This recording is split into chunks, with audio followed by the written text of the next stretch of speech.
Hi, Brett Hadley here with another pinch of salt. A long time ago, in the continent of Africa, there was a kingdom who had this king who loved to go hunting. And whenever he went hunting, he always took this one gun-bearer servant of his who had an annoying habit of trying to look on the positive side of no matter what happened in life. Well, one time they were out hunting, the gun fired off, and he handed off the gun to the gun-bearer, who handed the king another loaded gun, took that gun, loaded it up, and they swapped back and forth for a while, until one time the gun bearer had made some kind of mistake in reloading one of the guns, because when the king fired, it backfired and blew his thumb off.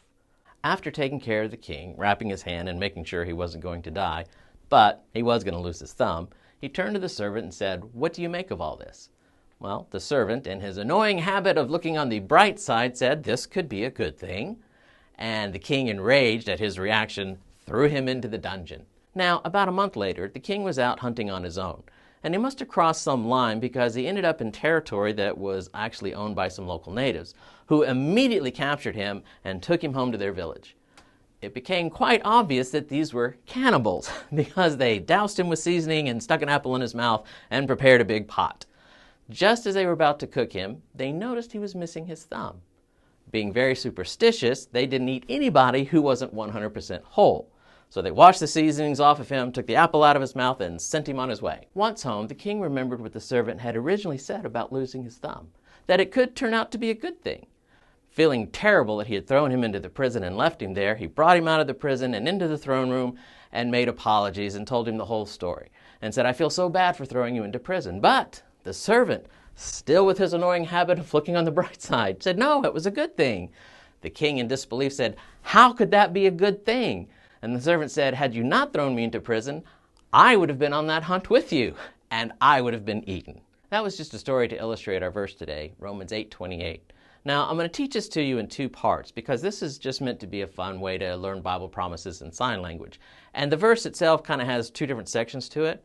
So I'm going to teach you the first part, which is kind of the heart of the promise, and you can stop there if you want because that's the fun, simple way.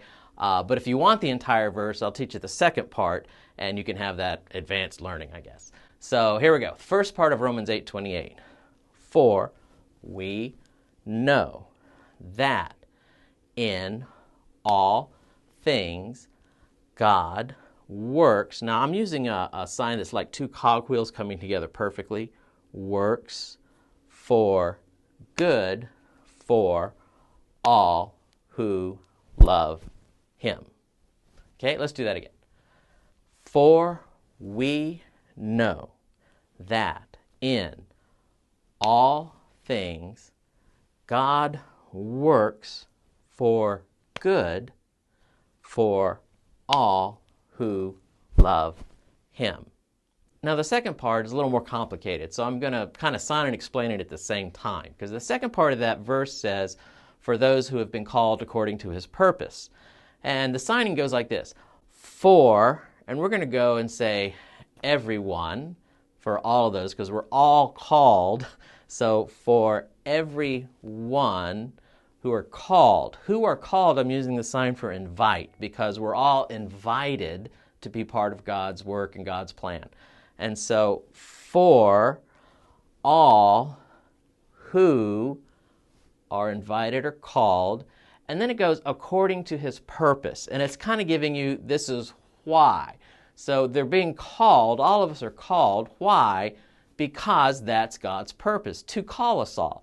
So I would actually, in ASL, I would go for all who are invited. And then I would ask the question, why? It's God's purpose.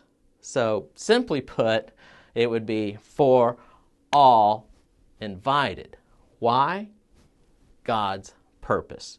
So the second part's a little more complicated than the first part. Here's the whole thing together.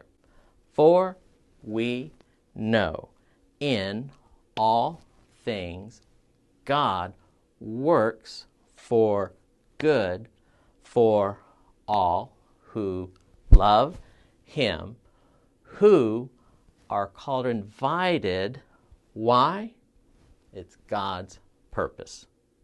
And there you go, Romans 8:28 to tuck into your memory, because that is a promise we can live by every day for the rest of our lives, knowing that God is taking all good and bad things that happen in our life and weaving them together to create a beautiful tapestry of our lives.